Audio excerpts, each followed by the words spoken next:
나 같은 죄인 살리신.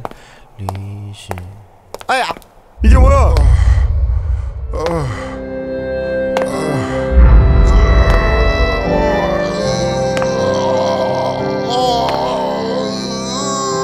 좁은 문으로 들어왔습니까? 좁은 문으로 들어온 사람은 좁은 길 걸어가야 합니다. 그러나 들어와 놓고는 겁이 나서 걸어가기를 싫어해요. 그리고는 넓은 길을 기웃기웃거리면서 그저 적당히 교회만 드나드는 분들이 계세요.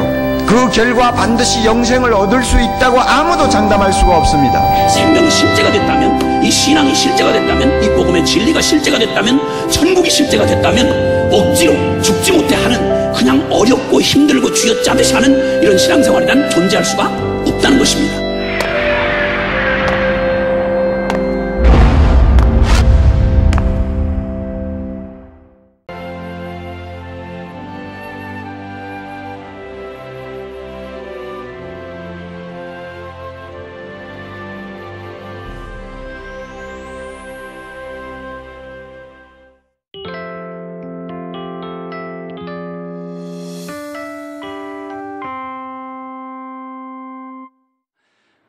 지금 요한복음 13장을 우리가 계속 살펴보고 있습니다. 예수님께서 이제 죽으실 날이 가까우셨을 때 마지막으로 가장 중요한 교훈을 우리에게 주고 계십니다. 그것은 제자들의 발을 씻으심으로 우리로 하여금 정말 세상을 구원하는 가장 중요한 일이 뭔지를 알려주고 계시죠. 끝까지 사랑하시고 정말 거꾸로 사랑하시고 씻어주며 사랑하는 죄사함의 은혜까지 허락해 주셨습니다. 그리고 이제 가룟 유다의 마음에 예수를 팔려는 생각을 사탄이 넣어주고요. 유다가 이제 예수님을 팔려고 나갑니다. 그때 예수님께서 그 제자의 발을 씻어줬는데 자기를 팔려고 나가는 그를 위해서 긍휼이 가득한 마음으로 보시면서 나간 다음에 제자들에게 끝까지 서로 사랑하라고 이야기를 해주십니다. 여러분, 이 요한복음 13장에 나오는 이 사건은 굉장히 중요한 우리들의 삶의 원리들을 알려주고 있습니다. 그 중에 오늘은 그리스도인의 관계성에 대해서 이 발을 씻고 배신당하는 이 과정을 통해서 우리에게 아주 충격적인 메시지를 주님이 각인시켜주고 계시죠. 도대체 그리스도인은 어떤 관계성 속에 살아야 되나? 하나님에 대해서 어떤 관계, 그 다음에 인간을 향해서는 어떤 관계, 그리고 자기 자신에 대해서는 어떤 관계를 설정하고 살아가야 되는가, 굉장히 중요한 말씀을 하고 계십니다. 첫 번째 우리가 생각할 것은 하나님께 대한 관계성입니다. 31절부터 33절에 나오는데요. 우리가 하나님과의 관계 설정에 있어서 가장 중요한 것은 우리는 하나님께 영광을 돌려드려야 된다는 것입니다. 하나님을 영화롭게 하는 존재가 되어야 한다는 거죠. 여러분, 어떤 관계 속에서 하나님께 영광을 돌릴 수 있는가? 도대체 하나님을 영화롭게 한다는 것은 어떤 것인가? 이게 되게 중요합니다. 사실 개신교, 개혁교회, 또 우리 특히 장로교에 가장 중요한 영향력을 미쳤던 신앙 고백서가 있습니다. 그것은 웨스트민스터 신앙 고백 소요리 문답입니다. 이 웨스트민스터 신앙 고백의 소요리 문답은 청교도들과 개혁주의 모든 신앙인들이 그 예전에는 이것을 자녀들에게 어렸을 때부터 달달 애우게 했습니다. 물론 전도사고시나 노예고시, 목사고시 볼 때도 소요리 문답은 꼭 보거든요. 우리 장로교 신학의 개혁 신학의 아주 중요한 핵심 요소입니다. 그것을 마치 자녀들에게 어렸을 때 우리가 천자문 외우듯이 외우게 했습니다. 하늘 천 따지 거무려 누룽지래요. 그런 식으로 다 외우게 했어요. 그래서 첫째되는 인간의 가장 첫째된 계명이 무엇이뇨 하면은 이제 거기에 대해서 이야기를 하죠. 인간의 가장 중요한 사명, 계명은 하나님을 영화롭게 하는 거죠. 그리고 영원토록 그를 즐거워하는 거다. 이렇게 이야기합니다. 아버지가 묻고 자식이 대답을 하게 하고 이렇게 쭉 기독교 교리를 몸에 익숙히 알게 해놨습니다. 그런데 여러분, 정말 중요한 게 뭐냐면 하나님을 영화롭게 하는 것이 인간의 목적인데 도대체 어떻게 하는 것이 하나님을 영화롭게 하는 거냐, 이게 중요합니다. 다른 종교와 기독교의 아주 근본적인 차이는 다른 종교는 종교나 신을 통해서 자기가 복을 받고 자기가 성공하고 자기가 잘 되고 자기가 영화롭게 되는 게 목적이거든요. 그런데 성경은 하나님을 온전히 영화롭게 하고 그분 자체를 즐거워하는 것, 하나님을 소유하고 하나님과 교제하는 것이 가장 큰 인생의 목적이라고 이야기를 하고 있죠. 여러분, 도대체 하나님을 영화롭게 하는 것이 무엇일까요? 그것을 예수님께서 31절부터 33절에 말씀하시는데 먼저 31절을 보겠습니다. 그가 나간 후에 예수께서 이르시되 지금 인자가 영광을 받았고 하나님도 인자로 말미암아 영광을 받으셨도다. 자, 예수님의 목적이 뭐예요? 하나님도 인자로 말미암아 영광을 받으셨도다. 그러니까 예수님의 인생의 꿈이 여기 나와 있는 거죠. 그리고 그걸 이루는 거죠. 하나님이 나를 통해서 영광을 받으셨도다. 인생의 가장 중요한 목적을 이루고 있습니다. 그런데 무엇을 통해서 그렇게 이루었냐는 거죠. 그것이 이렇게 이야기하십니다. 지금 인자가 영광을 받았고, 하나님의 아들이기 때문에 하나님의 아들이 영광을 받으면 그 아버지가 영광을 받으시게 되죠. 그러니까 아버지를 영화롭게 하기 위해서 자기가 영광을 받았다는 거예요. 그리고 아들이 영광을 받았고 그 다음에 이를 통해서 그 아버지가 영광을 얻게 되었습니다. 그런 이야기를 하고 있습니다. 그런데 여러분, 도대체 어떤 것을 통해서 예수님이 영광스럽게 되었고 하나님이 영광을 얻으셨을까요? 도대체 어떤 상황이에요? 지금 제자들 발을 씻기는 상황이잖아요. 종의 노예의 모습을 하고 있잖아요. 근데 더 심각한 것은 그거에서 그치는 게 아니라 그 사랑했던 제자가 배신하고 예수님을 팔려고 나간 순간이에요. 그래서 31절을 잘 보시면요, 이 인자가 영광스럽게 됐다, 아버지가 영광을 받았다라는 그 전제가 이렇게 나오죠. 그 처음 표현이 이렇습니다. 그가 나간 후에. 그가 누구죠? 가룟 유다죠. 발을 씻어주고 사랑을 고백했는데 예수를 팔려는 생각을 품고 나간 후에 예수님은 가서 네 할 일을 속히 하라라고 이야기하셨어요. 여러분, 왜 이것이 정말 하나님께 영광이 되고 자기가 영광스럽게 되는 순간일까요? 지금 배신을 당하는 처참한 일을 겪고 있거든요. 이제 그가 나가면은 예수님을 이 대제사장과 장로들에게 팔아 넘길 거고 그들을 이방인에게 넘길 거고 그 이방인들은 예수님을 채찍질하고 십자가에 못 박아 죽일 거예요.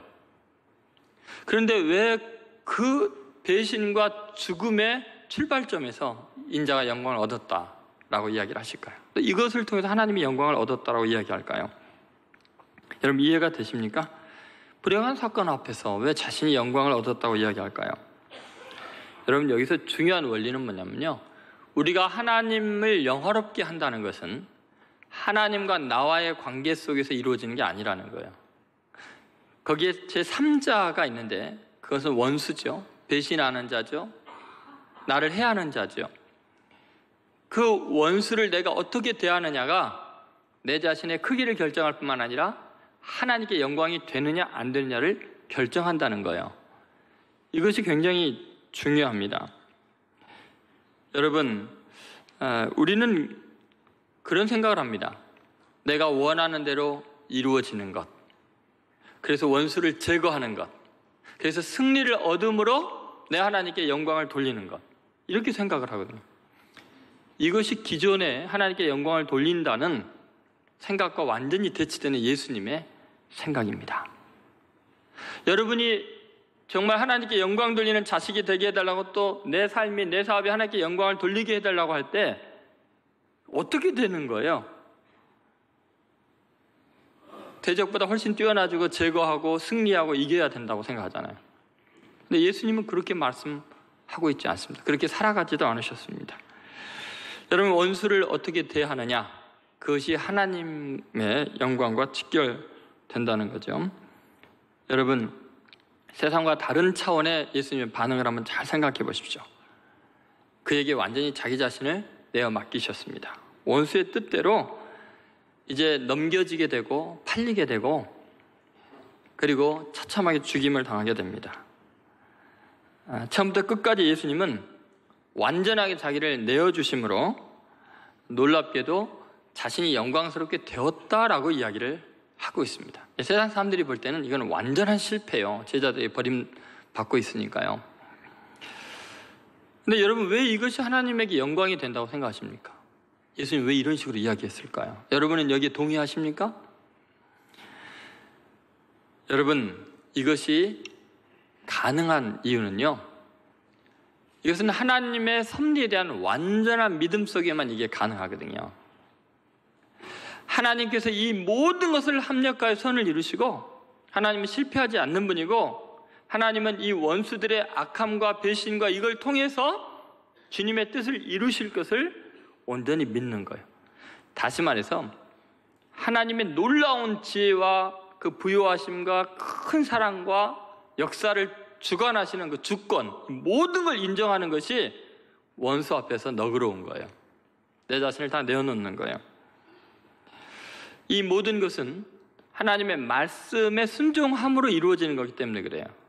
지금 이것이 무조건 되고 원수가 원하는 대로 다 주는 게 아니라 지금 자신이 하나님의 말씀대로 이루어지는 그 길을 가고 있기 때문에, 그렇다면 원수가 아무리 나를 배신하고 팔아넘겨도 하나님은 반드시 승리한다는 믿음이 있었어요.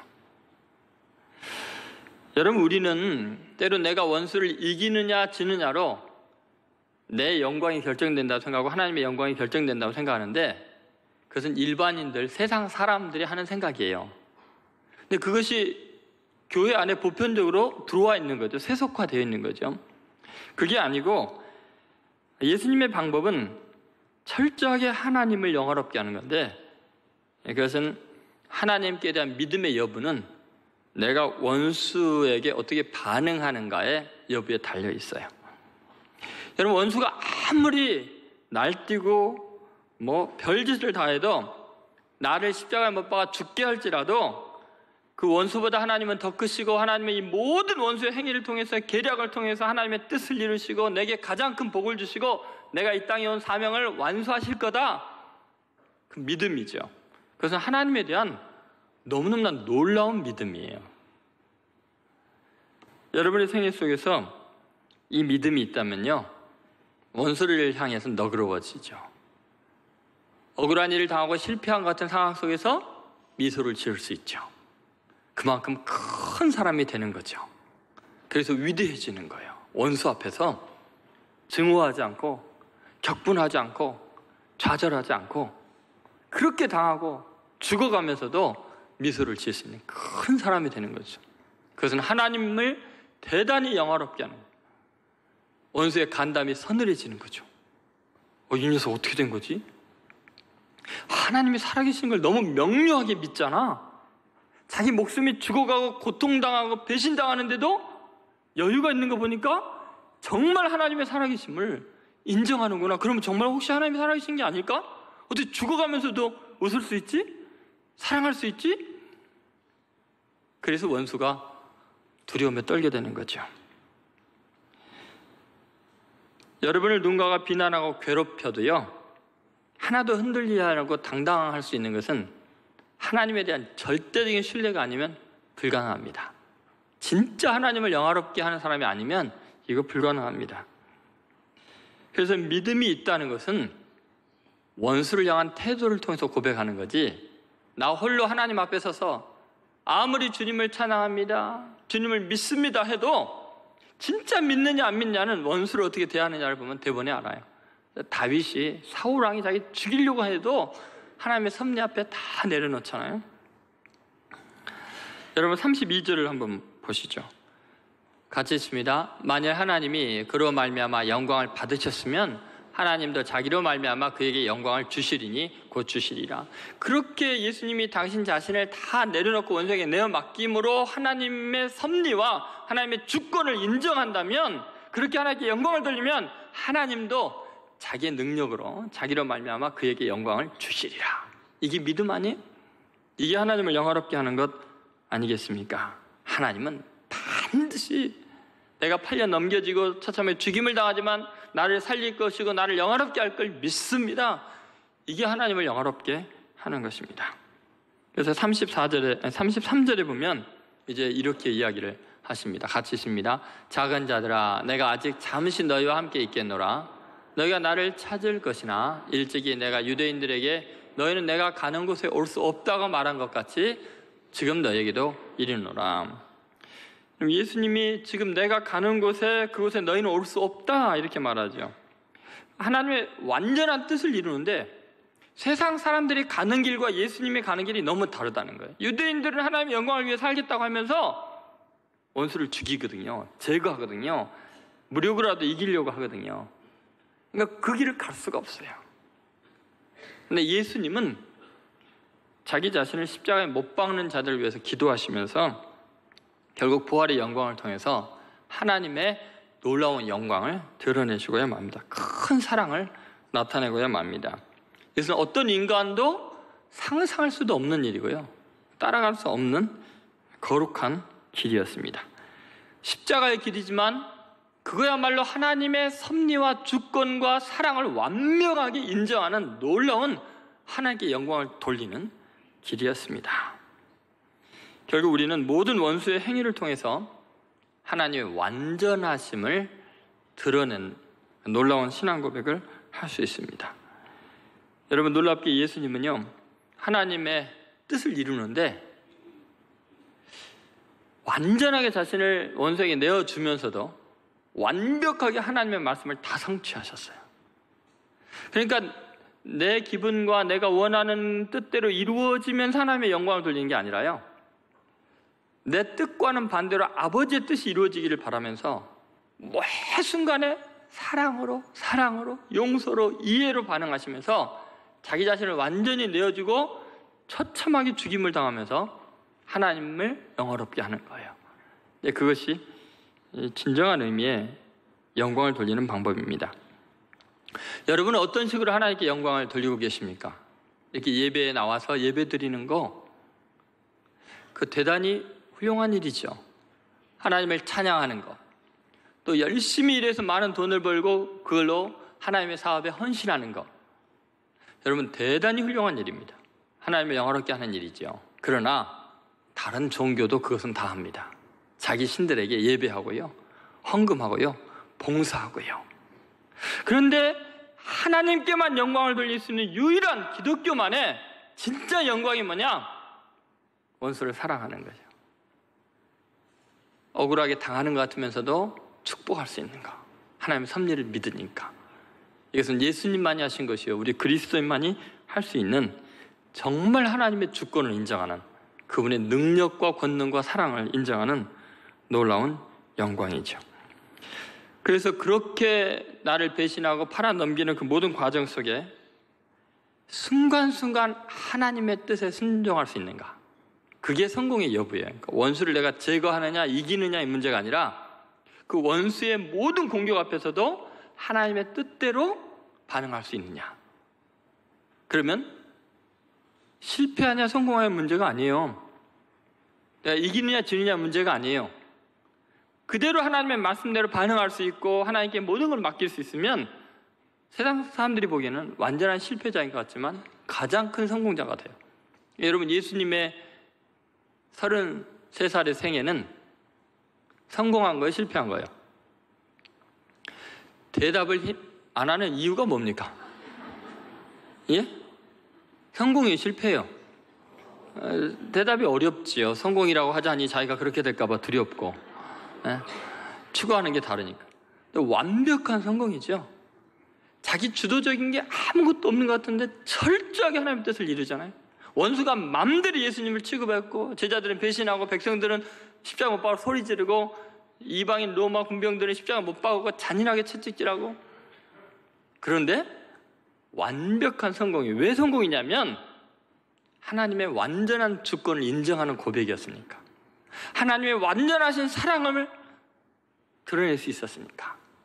그래서 여러분, 우리가 많이 가지고 남을 이기고 높아지고 유명해지는 게 성공이라고 생각한다면 교회로 오지 말고 절로 가세요. 이슬람 교도가 되세요. 정말 중요한 게 뭐냐? 정말 하나님을 하나님 되게 하는 거. 그분의 주권을 인정하고 그분의 승리를 믿고 내 자신을 원수에게 맡기면서 끝까지 사랑할 수 있느냐. 결국은 그것이 믿음입니다. 그래서 필립 얀시는 놀라운 하나님의 은혜라는 책에서 그런 이야기를 합니다. 용서함으로써 하나님이 나보다 정의를 실현하는데 뛰어난 분이심을 믿는 것이다. 용서함으로써 복수의 권리를 거두고 공평의 문제의 처리를 모두 하나님께 넘겨드리는 것이다. 예수님 그러신 거죠. 끝까지 용서로 하나님을 인정하고 하나님에 대한 믿음을 고백하고 그분의 주권과 그분의 공의로우심을 인정하면서 여유로울 수 있었어요. 저는 여러분이 오늘 이 말씀을 통해서 하나님에 대한 관계 설정 다시 하시기 바랍니다. 정말 하나님을 영화롭게 하는 것은 예배 자리에서가 아니라 원수와의 관계 속이었어요. 그때 진짜 하나님의 주권을 인정하는 그 평화와 기쁨과 승리의 확신이 여러분 가운데 이루어질 줄로 믿습니다. 두 번째, 인간에 대한 관계성이에요. 34절부터 나오는데 특히 그리스도인은 어떻게 인간관계를 맺고 있냐, 인간을 어떻게 이해하고 바라보느냐, 이게 되게 중요합니다. 여러분, 하나님에 대해서는 영광을 돌리는 대상이요, 인간에 대해서는 무조건 사랑하는 대상이에요. 그리스도인의 유일한 계명이 사랑인데 그건 핑계도 없고요, 대치할 것도 없고 선택사항도 아니에요. 그냥 무조건 인간은 사랑해야 돼요. 왜 그런 줄 아세요? 그 이유가 있어요. 그것은 예수님이 아주 중요한 모델이시기 때문인데, 그것은 예수님과 나와의 관계에 대한 고백이 다른 사람에 대한 나의 태도 속에 나오기 때문에 그래요. 자, 34절 말씀 같이 읽어보겠습니다. 34절 같이 읽습니다. 새 계명을 너에게 주노니 서로 사랑하라. 내가 너희를 사랑한 것 같이 너희도 서로 사랑하라. 이 말씀을 잘 보세요. 지금 예수님께서 뭐라 그랬어요? 서로 사랑하라 하면서 뭐라 그랬어요? 내가 너희를 사랑한 것 같이 너희도 서로 사랑하라. 이 말은 내가 모델이 될 테니까 니네도 서로 사랑하라는 건데, 여기서 중요한 건 뭐냐면 너희끼리의 문제가 아니라는 거예요. 서로 사랑하라는 것은 니네들의 수준에서 주고받는 사랑하라는 게 아니에요. 내가 너희를 사랑한 것처럼 너희가 서로 사랑하라는 건 무슨 말이에요? 지금 나와의 관계, 내가 어떻게 너를 사랑했느냐, 그것이 니네들의 관계가 된다는 거예요. 그것은 뭐를 의미하냐면 다른 사람이 나를 어떻게 대했느냐에 따라서 내가 그 사람을 어떻게 대하느냐를 결정하지 말고 예수님이 나를 어떻게 대하셨는가를 생각하면서 다른 사람을 대하라는 거예요. 그래서 그 사람이 나한테 잘해주건 못해주건 배신을 하건 뭐 충성을 하건 상관없이 예수님이 나를 어떻게 사랑하셨는가를 생각하면서 그와 같이 그 사람을 사랑하라는 거예요. 이 요한복음서가 기록된 거에 대해서 이 서로 사랑하가 얼마나 중요한지 몰라요. 제 박사님 논문이기도 해요. 근데 여기서 중요한 게 뭐냐면 많은 학자들은 서로 사랑하라는 거예요. 요한 공동체 안에 그 교회 안에 그 끼리끼리 사랑하라는 걸로 생각을 해요. 그래서 마태복음서나 이런 데는 원수를 사랑하는 것과는 너무 차원이 다르다라고 이야기하는데 천만의 말씀입니다. 내가 너를 사랑하는 것처럼, 너희를 사랑한 것처럼 할 때 그 너희는 지금 베드로를 비롯해서 유다를 비롯해서 예수님이 제자의 발을 씻길 때 그들은 예수님 팔아 넘기고 배신하고 저주할 자거든요. 원수 같은 자들이거든요. 배신자들이거든요. 내가 니네 그런데 그렇게 더러운 너희 발을 씻기고 너희를 사랑하고 내가 너희처럼 너희 앞에 무릎 꿇은 것처럼 너희가 서로 사랑하라는 것은 그 사람이 너를 어떻게 대했냐 상관없이 내가 너를 어떻게 대했느냐로 사랑하라는 거예요. 그래서 내가 누군가를 사랑하지 않는 것은 내가 주님 앞에 사랑받지 못했다는 걸 의미해요. 내가 누군가를 사랑할 수 없다고 힘들어하는 것은 아직도 내가 내 의로 내가 잘나서 예수님께 사랑받았다고 착각하는 거예요. 그렇기 때문에요, 우리가 서로 사랑하는 것은 예수님께 내가 사랑을 받았는지 안 받았는지를 자기의 행위로 고백하는 거예요. 나 예수님 사랑을 믿습니다, 또는 예수님 사랑 안 믿습니다, 이거예요. 네가 나에게 그따위를 대하면 난 너 용서 못해 라고 말하는 것은 예수님 내가 이런 식으로 행동하면 나 용서하지 마십시오 라는 말이 돼버려요. 그렇기 때문에요, 서로 사랑하라는 것은 내 목숨과 직결돼요. 예수님께 내가 사랑받았느냐 안 받았냐를 결정해줘. 목사님 무슨 말씀 그렇게 하세요? 저는 예수님을 믿습니다. 믿음은요, 입증하는 방법이 없어요. 사랑 한 가지 외에는. 정말 예수님을 믿으면 사랑하게 돼 있어요. 여러분, 믿음은 구원의 증거가 아니고 구원의 조건이에요. 구원의 증거는 사랑이에요. 그 믿음이 진짜냐 가짜냐 결정하는 것. 정말 내가 예수님의 사랑을 믿고 예수님께 사랑받은 확신이 있는 사람은 사랑하는 게 자연스럽다는 거예요. 사랑하지 않으면 괴로운 거예요. 사랑하지 않고 미워하면서도 마음 편하면 그 믿음이 가짜일 가능성이 많아요. 종교인이죠. 의식을 치르고 있는 거죠. 그래서 여러분, 그리스도인의 인간관계는요 완전히 달라요. 인간은 어떤 대상이냐? 사랑의 대상이에요. 무조건 사랑하는 거예요. 그러니까 여러분, 기도할 때요 그 사람이 나를 어떻게 대하는가 보자 하는 식으로 기도하면 안 돼요. 주님, 다 갚아 주시옵소서, 이런 기도하면요 그때부터 주님께서도 나한테 그래 네가 나한테 한 거 다 갚아줄까 이러시면 어쩔래요. 그러니까요, 주님이 날 사랑했으면 그것을 우리는 다른 사람을 사랑하는 것밖에 방법이 없어요. 자, 35절 보시죠. 35절 같이 있습니다. 너희가 서로 사랑하면 이로써 모든 사람이 너희가 내 제자인 줄 알리라. 여기 보면요, 너희가 서로 사랑하면 이로써 모든 사람이 너희가 내 제자인 줄 알리라. 여러분, 그리스도의 제자의 표지가 뭐예요? 내가 믿는 사람이라는 표지가 뭐냐? 그건 서로 사랑하는 거예요. 예수님이 나 사랑하신 것처럼 다른 사람을 사랑하는 건데, 이로써 모든 사람이 내가 내 제자인 줄 아는 거예요. 근데 여러분, 너무나 많은 그리스도인이 이 말씀을 완전 무시해요. 내가 진짜 예수 믿는다는 표가 뭘까? 내가 예수님께 사랑받는다는 증거가 뭘까? 그걸 우리는 그렇게 생각해요. 내가 부자가 되고 하는 일이 형통하고 합격하고 성공하면은 정말 내가 하나님께 사랑받고 내가 믿음 생활을 잘했으니까 이런 사랑을 받는다고 생각하는데, 천만의 말씀이요. 그렇다면 하나님께 제일 먼저 믿음 없는 사람이 예수님이게요. 예수님만큼 배신당하고 버림받고 처참하게 죽임당한 사람이 어디 있어요? 근데 예수님은 가장 믿음이 좋은 분이잖아요. 그 이유가 뭐예요? 예수님이 가장 믿음이 좋은 하나님의 아들인 이유가 뭐예요? 끝까지 사랑한 거예요. 여러분, 그리스도인의 표지는 그거예요. 예를 들어서 여러분은 예수님의 오늘 이 34절 말씀을 곡해할 수가 있어요. 너희가 기도를 많이 하면 영성이 깊은 내 제자가 되리라. 성경이 어디 그렇게 나와요? 여러분이 방언을 하고 예언을 하고 많은 봉사를 하고 성경을 많이 알면 내 제자가 되리라. 어디 그런 게 나와요? 모든 사람이 우리가 그리스도인인 거, 예수님의 제자인 걸 아는 것은요, 우리가 잘되고 성공해서가 아니라니까요. 우리가 얼마나 끝까지 인간을 사랑하느냐, 그것으로 기독교는 위대하다. 정말 교회는 하나님의 제자들이구나, 그리스도인들 정말 존경스러워, 그 마음이 나오는 거예요. 지금 현대 기독교의 문제는 뭐냐면요, 너무 세속화돼 세속적인 기준으로 인간관계를 형성하는, 그 사람보다 이기고 성공하고 앞서고 1등을 하면은, 그 시대를 이끌어가면은 그게 그리스도인의 표지이고 사명 감당한다고 이야기하는데, 그러면 예수님이 실패자라니까요. 복음은 그렇지가 않아요. 내가 1등할 수도 있고 꼴찌할 수도 있어요. 내가 사랑받을 수도 있고 세상에 미움받을 수도 있어요. 중요한 건 뭐냐? 부유하건 가난하건 어떤 상황에서든지 인간을 사랑하면 그게 성공이에요. 그리스도인의 표지예요. 그것 외에는 방법이 없어요. 내가 너를 사랑한 것처럼 너희가 서로 사랑하면 모든 사람이 너희가 내 제자인 줄 알리라. 그럼 교회가 사랑을 잃어버리고 자꾸 세상에서 1등 하려고 하니까, 세상 사람들보다 더 세속적이 되려고 하니까 세상 사람들에게 조롱거리가 되는 거죠. 여러분, 예수님은 좋은데 교인이 싫다. 하나님은 좋은데 교회가 싫다. 왜 이런 소리를 듣겠어요?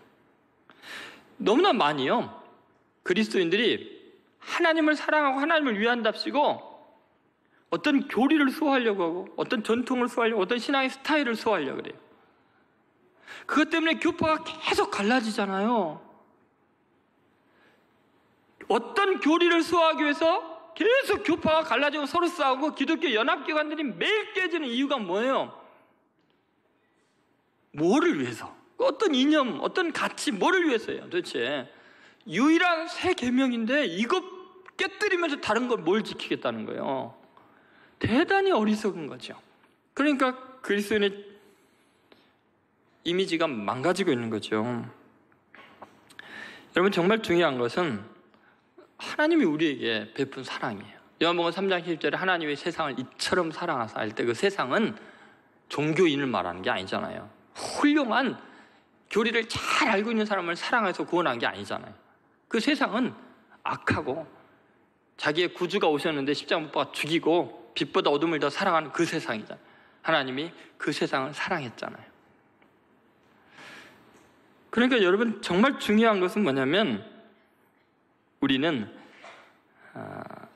예수님처럼 인간을 바라볼 때는 그냥 사랑의 대상이려니 하면 됩니다. 주님을 사랑하는 것, 그것은 원수를 사랑할 때만 가능합니다. 너를 박해하는 자를 위해서 기도하라고 주님이 말씀하셨습니다. 제가 이제 이런 말씀을 드리니까 2부 때 한 분은 제가 이렇게 느껴질 줄 한숨을 푹 쉬시더라고요. 근데 여러분도 지금 표정이 대단히 굳어 있어요. 왜냐하면 생각나는 그 한 인간 때문에 그러실 거예요. 근데 여러분, 인간은요, 그냥 사랑하고 마세요. 예수님 명령이니까. 그것이 가장 승리하는 비결이에요. 쉬운 일이 아니죠. 어렵죠. 그러니까 뭐 해야 돼요? 원수 사랑할 수 있도록, 명령 순종할 수 있도록 기도하는 거예요. 여러분, 왜 명령인 줄 아세요? 본성으로 안 되니까 명령하는 거예요. 왜 법으로 규제하는 줄 아세요? 규제 안 하면 인간이 지키기가 힘드니까. 그러니까 명령이다, 사랑하라라는 것은요, 내 마음에 사랑이 안 일어나는데 어떻게 사랑해요가 아니에요. 그건 명령이니까 사랑해야 되는 거예요, 그냥. 그 명령을 못 지키니까 어떻게 해야 돼요? 회개해야죠, 뭐. 그 사람 탓할 게 아니라 나 탓해야죠. 왜 내가 사랑이 없는지 모르겠습니다. 예수님께 이렇게 엄청난 사랑받고 왜 내가 용서가 안 될까요? 회개해야죠, 뭐. 기도해야죠, 뭐. 그러다 보면 그 인간이나 나나 똑같구나 알게 돼요. 그러면 동질의식이 생기기 시작하면 이해가 되고요. 그때부터 진짜 사랑하게 돼요. 얼마나 힘들까? 나하고 똑같겠구나. 여러분, 사람은 사랑의 대상이에요. 사람은 영광의 대상이 아니에요. 아까 이야기했죠? 영광 받으실 분은 하나님 한 분이에요. 근데 인간이요, 왜 사랑을 못하고 배신감을 느끼냐면 인간에게 영광을 돌리려고 했기 때문이에요. 인간은요, 믿을 만한 대상이 안 돼요. 영광은 하나님께만 돌리고 인간은 믿지도 마세요. 그냥 사랑하세요. 내가 그렇게 목사님을 믿었는데, 그 장로님을 믿었는데, 아니 그 인간을 믿었는데 이럴 수가? 그럴 수 있어요. 당신이 잘못 믿은 거예요. 하나님을 믿으라 했지 인간을 믿으라 그랬어요? 인간은 무조건 뭐 해야 돼요? 사랑하는 거예요. 그냥 사랑하고 끝내세요. 그 외에는 아무 생각하지 마세요. 그냥 열심히 사랑하다가 배신 당하리라. 열심히 사랑하다가 십자가 못 박히리라. 열심히 사랑하다가 폭삭 망하리라. 그게 성공이에요. 끝까지 사랑했으면 그게 성공이지. 이게 예수님의 성공이에요. 하나님이 반드시 영화롭게 해주신다니까요. 갚아주신다니까요.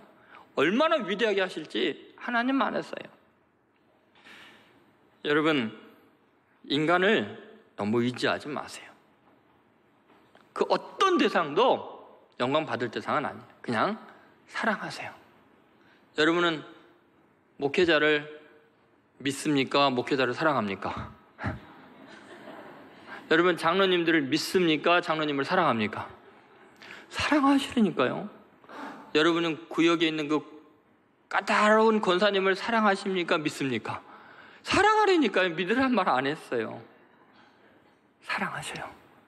여러분, 지금 계속해서 한 명이 안 떠나고 있죠. 여러분 머릿속에. 그 인간을 사랑할까 말까 고민하죠. 그냥 사랑하세요. 믿지 마세요. 믿은 당신이 잘못이요. 원래 인간이 죄인인데. 여러분, 우리는 끝까지 사랑함으로 승리할 수 있습니다. 하나님께 정말 영광을 돌릴 수 있습니다.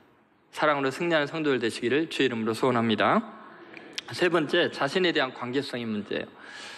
여러분, 예수님께서 마지막 죽으시기 전에 지금 이 모든 이 제자들 발을 씻기고 이제 십자가로 죽으시는데 성만찬을 거행하고의 가장 중요한 초점은 뭐냐면 자신에 대한 관계성을 다시 생각하라는 거죠.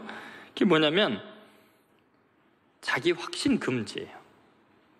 내 자신에 대해서 어떤 관계를 맺으면 절대로 나는 믿을 만한 인간이 아니다. 자기 확신 금지. 그래서 자기 자신에 대한 최대의 정의는 절대로 믿을 수 없는 인간.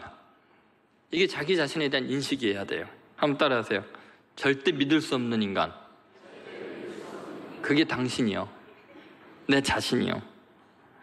왜 그럴까요? 내가 알고 있는 가장 극악한 죄인이 누구예요? 여러분이 명료하게 알고 있는, 생각까지 다 알고 있고 남이 안 보는 데서 행하는 모든 행위와 마음에 품은 생각과 악행을 낱낱이 다 알고 있는 한 죄인이 있죠? 누구예요? 나예요, 나.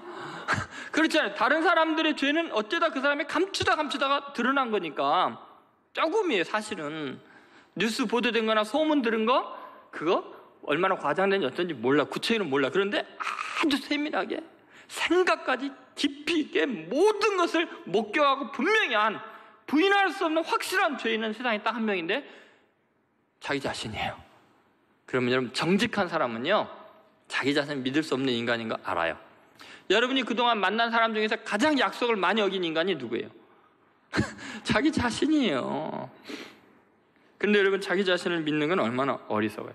예수님께서 그랬죠. 누구든지 나를 따라오려거든 뭐요? 자기를 부인하고. 예수님 따르는데 가장 첫 번째 걸림돌이 뭐예요? 내 자신에 대한 긍정이에요. 자기 부인하라는 거예요. 예수님은 의인을 부르러 온 것이 아니라 죄인을 부르러 왔다 그랬잖아요. 성경은 분명히 의인은 없나니 하나도 없도다. 모든 사람이 죄를 범하였으면 하나님의 영광에 이르지 못했다. 분명히 그렇게 말하잖아요. 그래서요, 우리가 예수 믿는다는 것은 내 자신에 대한 전적인 포기예요. 아, 전적으로 타락했구나. 그래서 예수를 믿는 거예요. 나를 안 믿고. 나를 믿어라 이것처럼 밀어난 사람이 없는 거예요. 너무너무 수준 낮은 거예요. 자기 주제 파악도 못한 거예요.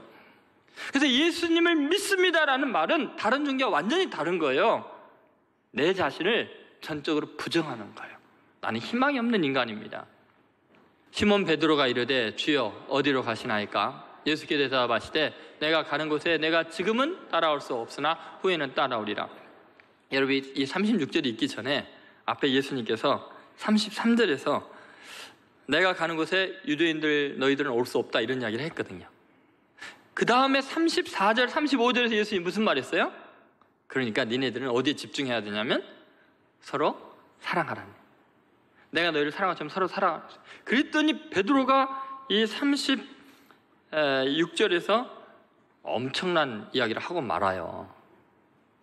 이 베드로가 뭐라 하냐면 주여 어디로 가시나이까? 여러분, 지금 예수님은 심각하게 뭔 이야기를 바로 직전했어요. 34절 35절에 뭔 이야기 했어요? 서로 사랑하라고. 내가 너를 사랑한 것처럼 서로 사랑하라고. 그러면 여러분 같으면 뭐라고 대답하겠어요? 그 예수님의 대화의 흐름 속에서 여러분 뭐라 그래야 돼요? 주님, 나 같은 이기적인 인간이 주님이 나 사랑하신 것처럼 어떻게 사랑할 수 있겠습니까? 주님, 저 그거 불가능해요. 저 좀 도와주세요. 어떻게 하면 좋습니까? 지금 그 예수님이 바로 자기에게 하는 요 말씀에 반응을 해야 되는 거 아니에요? 근데 베드로는 너무 고상해갖고요, 서로 사랑하는 그런 건 무관심해요. 나는 종교인인데 주여 어디로 가시나이까? 나는 영성을 추구하고 주님을 따르겠습니다. 예수님은 서로 사랑하라 하는데 나는 인간에 관심 없고 당신에게 관심이 있습니다. 주여 어디로 가시나이까? 이게 베드로가요, 자기 자신의 인식이 완전히 잘못됐다는 것을 의미하는 거죠. 너무나 많은 크리스찬들이 예수님의 유일한 세계명 서로 사랑하는 건 무시하고 뭔가 하나님을 따르고 하나님을 완전하게 알고 하나님의 교리를 보존하겠다고 너무나 많은 의식과 많은 것에 치중하는 거예요. 주여 어디로 가시나이까? 하늘을 향하고 있는 거예요. 예수님은 서로 사랑하라고 하는데 예수님이 뭐라냐면 네 수준이 안 된다고 이야기를 하고 있는 거예요 지금. 그래서 예수님께서 명료하게 그 베드로의 심보를 다 드러내시는 말씀을 하시죠. 주님이 하신 말씀이 뭘까요? 자, 37절 말씀. 이 베드로가 목숨을 버리겠나이다 이렇게 말하는 것을 한번 잘 보세요. 베드로의 이야기를 한번 들어보겠습니다. 같이 읽습니다. 베드로가 이르되 주여 내가 지금은 어찌하여 따라갈 수 없나이까? 주를 위하여 내 목숨을 버리겠나? 지금 못 따라온다 그러면은 베드로가 뭐라 그래요? 주님 맞습니다. 제 지금 수준을 보면요 안 되는데 어느 날인가 가능하다고 해주셔서 정말 감사합니다. 저를 위해 기도해 주세요. 저는 지금 너무나 부족합니다. 그래야 되는데 베드로가 뭐라 그래요? 주여, 내가 지금은 왜 못 따라갑니까? 나 지금 주를 위해 당장에 목이라도 내놓을 수 있습니다. 이게 지금 문제. 이게 너무나 많은 크리스찬들이요, 자신을 순교할 수 있다고 생각해요. 주를 위해 목숨을 걸고 남을 죽일 수 있다고 생각해요. 이게 똑같은 이야기예요. 내가 누군데 주를 위해 순교를 하겠습니까? 자신 없어요. 하나님의 은혜가 아니면, 성령의 감동이 아니면 제가 뭔데 주를 위해 목숨을 바쳐요. 베드로가 목숨을 바치면 그 피 더러워서 어디 있다 써요. 베드로가 주를 위해 죽는 게 아니라 주님이 베드로를 위해 죽는 거예요. 너무나 많은 크리스찬이요, 이슬람교처럼 예수를 믿는다니까요. 주를 위해 누구를 죽이고 주를 위해 자기가 왜 죽어요? 예수님이 날 위해 죽으신 거, 그것도 감당하기 힘들 죄인들이죠. 내가 주를 위해 뭐를 해요? 내가 주를 왜 따라갈 수 있는 능력이 있으면 내가 예수를 믿어요? 나를 믿지? 내가 주님을 믿는다는 것은 내가 주님 따라갈 능력이 없기 때문 아니에요? 주님을 위해 주님이 나를 위해 죽지 않으면 나는 희망이 없기 때문에, 절대적으로 무능한 죄인이기 때문에 예수님의 은혜가 필요한 거 아니에요? 주님이 십자가에 죽지 않으면 제가 용서 안 받으니까 내가 주님을 위해 죽어요? 내가 주님을 위해 죽을 만큼 의로운 삶이 어디 있어요? 예수님이 얼마나 기가 막혔을까요? 내 발 씻으면서 그 이야기 해줬잖아요. 내가 네 발 씻지 않으면 네가 나와 상관이 없다고. 그런데도 아직도 못 깨달아요. 여러분, 기독교의 문제가 여기에 있어요. 너무나 많은 그리스도인들이 너무 자기 의와 자기 잘난 맛에, 자기의 경건성에 취해 있는 게 그걸 신앙이고 그걸 충성이라고 생각하는데, 그렇지 않아요. 성경을 읽어보면, 성경에 나온 모든 이야기를 보면요, 사람이 가장 경건해지고 성화되는 순간이 언제냐면 자기가 극한 죄인이라는 걸 깨닫는 순간이 가장 성화되는 단계예요. 성 프란치스코 생각해 보세요. 사도 바울 어느 때가 가장 성화되어 있어요. 나는 죄인 중에 괴수로다. 자기 죄를 깊이 깨닫는 그 순간이 가장 거룩한 순간이에요. 왜냐하면 하나님을 가장 가까이 만나고 있으니까, 빛을 많이 받고 있으니까. 그러면 자기의 죄가 드러나는 거예요. 사람이 가장 자기의 죄를 크게 깨닫는 순간 하나님을 가장 크게 만나고 있는 거예요. 베드로는요, 아직 멀었어요. 자기가 주를 위해 죽겠다는 거예요. 그래서 여러분, 봉사하고 헌신하고 믿음생활 열심히 하는 것 같을 때 정말 조심해야 돼요. 가장 무서운 건 영적인 교만함입니다. 베드로가 거기에 지금 걸려든 거죠. 베드로는 사탄아 물러가라는 소리를 들어놓고도 아직도 자기 주제 파악을 못하고 있는 거죠. 여러분, 신앙생활 하면 할수록 결국 깨닫는 건 뭐냐면, 나는 죄인이고 하나님의 긍휼이 크구나. 제가 목회를 하면 할수록 깨달은 게 뭐냐면, 와, 정말 자격 없다. 이런 인간이 목사인가? 하나님 은혜 없으면 살 수가 없구나. 계속해서 신앙생활하면, 성경을 깊이 묵상할수록 하나님의 말씀은 너무너무 위대한데 내 삶은 너무 초라하구나. 기도하자면 안 되고, 성령 충만하지 않으면 바로 악마가 되고요, 긍휼이 필요해요. 여러분, 우리 자신이 주님께 뭘 자랑할 수 있겠어요? 38절에 주님이 그런 말씀을 하십니다. 같이 한번 읽어보겠습니다. 예수께서 대답하시되, 내가 나를 위하여 내 목숨을 버리겠느냐? 내가 진실로 진실로 내게 이르노니 다 굴기 전에 내가 3번 나를 부인하리라. 여러분, 이거 폭로 안 될 수 있었잖아요. 주님, 저 위해서 기도해 주세요. 저 주님 은혜 없이 못 살아요. 너무 주님, 당신의 말씀은 거룩하고 내 삶은 추해요. 내 본성 제가 알거든요. 그렇게 기도를 요청했으면요, 주님 부인 안 했어요. 그런데 자기가 주를 위해 목숨을 버릴 수 있다고 착각을 하니까 그 죄성이 다 폭로가 되잖아요. 다 굴기 전에 3번 나를 부인하리라. 만약에 베드로가 자기를 위해서 기도해달라고 하고 납작 엎드렸으면 부인할 일이 없었을 거예요. 이미 부인이 됐으니까. 여러분, 여기서 중요한 게 뭐냐면, 나는 썩은 냄새가 나는 인간입니다라는 고백이 나오기 전까지는요, 아직 기독교의 출발선에 서지도 못한 거예요. 여러분 중에 직분이 목사건 장로건 권사건 교회 많이 나오건 상관없어요. 근본이 안 된 거예요. 근본이 아직 자신을 깨닫지 못한 거예요. 내 자신을 긍정하면 반드시 성경을 대적하게 돼 있어요. 예수님 부인하게 돼 있어요. 3번 부인한대요. 그랬잖아요. 여러분, 성경은 명백합니다. 이건 타협이 없어요. 여러분 자신이요, 처절하게 자신에서 절망하지 않으면요, 크리스찬이 아니에요. 주님 부인한다니까요. 저주한다니까요. 그래서 아담과 하와가 하나님 말씀 부인하지, 자기 자신의 죄성을 깨닫지만 하나님 같아지려고 타락한 거죠. 사울 왕이 타락한 것도 그랬고요. 바울이 된 사울이 타락한 것도 자기 혼자 하나님을 위해서 열심을 내고 하나님의 나라를 자기가 이룰 수 있다고 생각하니까 그리스도를 십자가에 못 박는 거죠. 스데반을 돌로 쳐 죽이는 거죠. 기독교인의 원수로 행하게 되는 거죠. 바리새인과 서기관들이 무너진 이유는 간단합니다. 나는 저런 인간들과 달라. 자기네들이 거룩하다 생각하고 하나님을 위한 특별한 존재라고 생각하는 순간, 하나님을 위해서 뭔가 기여할 수 있다는 자기 착각에 빠지는 순간 하나님께 저주를 받는 존재가 됩니다. 베드로가 주를 위해 목숨을 버리겠습니다 하는 말은 진심일 거예요. 그 순간에. 그죠? 진심이에요. 여러분이 주님 사랑한다고 나 주님 위해서 순교하겠습니다, 헌신하겠습니다, 그 진심이에요. 그러나 자기 자신에서 착각하고 있는 거예요. 아직 기본을 깨닫지 못하는 거예요. 아무리 자기 생각에 내 진심인 것 같아도요, 주님 말씀이 옳아요. 나는 진심이어 해도 주님이 아니다, 네 죄인이다 그러면 아멘 해야 돼요. 회개해야 돼요. 겸손해야 돼요. 성 프란체스코가 그런 말을 했습니다. 그리스도께서 그분의 사랑하는 자에게 주시는 모든 은혜와 은사 가운데 뛰어난 것은 바로 자아를 극복하는 은혜다. 결국 내 자신을 부인하고 내 자신을 극복할 수 있다면 그게 은혜입니다. 여러분, 자만심을 내려놓으세요. 자기 연민에 빠지지 마세요. 자기 의를 세우려고 하지 마세요. 자기 가치를 추구하지 마세요. 자기 확신처럼 미련한 게 없습니다. 고집을 꺾으세요. 그동안에 여러분의 신앙생활과 경륜이 여러분을 구원하는 거 아니에요. 가장 거룩한 순간은 자신의 죄성을 고백하고 인정하는 그 순간이에요. 여러분은 이 3가지의 관계성에 대해서 오늘 주님이 마지막 목숨을 걸고 세족식을 행하면서 보여준 이 놀라운 진리에 대해서 마음판에 새기셔야 돼요. 하나님을 영화롭게 하는 것은 종교적인 행위가 아니라 원수를 어떻게 대하느냐, 거기에 달려있어요.